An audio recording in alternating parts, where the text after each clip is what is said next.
আসসালামু আলাইকুম guys, x UK Bangla নতুন আরো একটা ভিডিওতে আপনাদেরকে স্বাগত। আজকে বাসার ভিতরে না, বাসার কাছাকাছিও না, আজকে মোটামুটি অনেকটা দূরে আসছি, নতুন একটা পার্কে। আগে কখনো আসি নাই। পার্কের বিভিন্ন খুঁটিনাটি বিষয় আপনাদেরকে ঘুরে দেখাবো, তো চলুন আমার সাথে।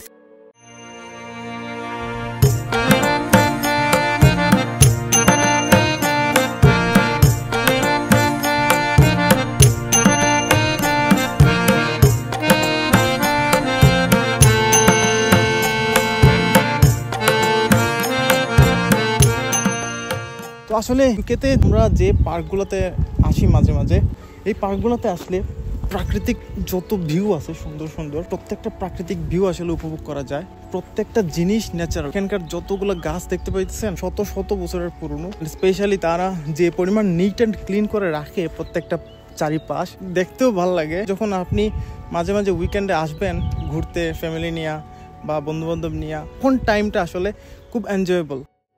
পার্কটার নাম হচ্ছে ডুনারল্যান্ড পার্ক, যেটা ইংল্যান্ডের ক্যান্টে অবস্থিত। স্পেশালি এই পার্কটার অসাধারণ সৌন্দর্যের কারণে আপনি মুগ্ধ হতে বাধ্য হয়ে যাবেন।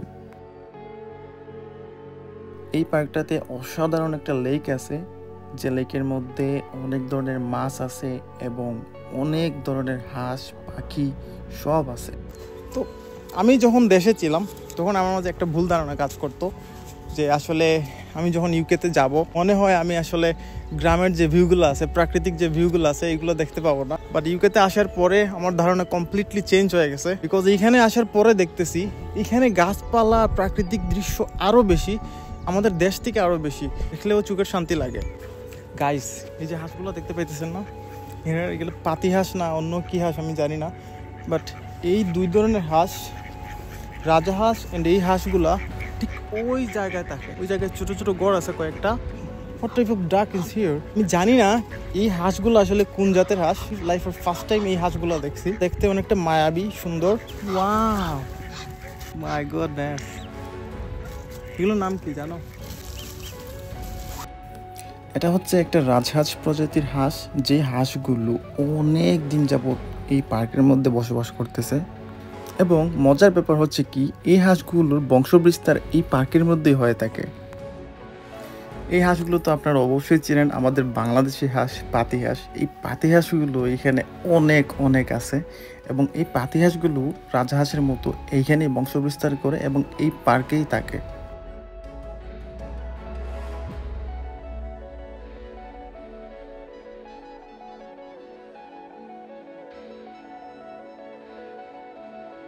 হাঁসগুলো দেখে মনে হয়েছে নিজের দেশে আছি, বাংলাদেশি ফিল হইতেছে।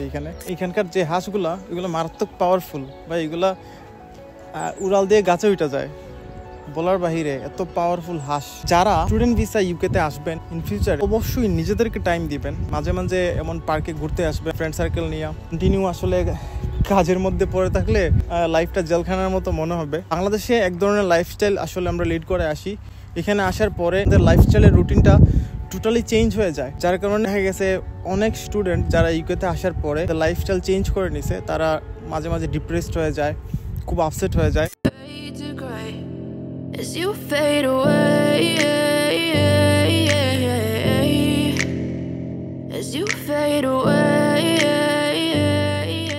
তো এটা একটা ছোট কাঠের ব্রিজ, যেটা আমার কাছে মনে হয়েছে প্রায় কয়েক শত বছর পুরনো। কারণ এইখানকার ব্রিটিশ যারা কাঠের তৈরি জিনিসগুলো আছে না, প্রচুর টেকসই, খুব তাড়াতাড়ি এগুলো নষ্ট হয় না।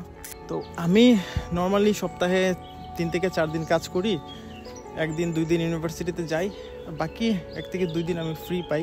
ওই ফ্রি টাইমটাতে আমি আপনাদের জন্য বিভিন্ন ধরনের ইনফরমেশন, স্টুডেন্ট ভিসা রিলেটেড, অন্যান্য যে ভিসা রিলেটেড, ইউকে লাইফস্টাইল, ওই ধরনের ভিডিও মেক করার ট্রাই করি। আমার পুরো দিনটা ওইখানে ব্যয় হয়ে যায়। এই পার্কের এই মনোমুগ্ধকর দৃশ্যে এমন কিছু বসার জায়গা করে দিছে, যাতে করে আপনি আপনার পার্টনারের সাথে বসে গল্পগুজব করতে পারেন, সময়টাকে উপভোগ করতে পারেন।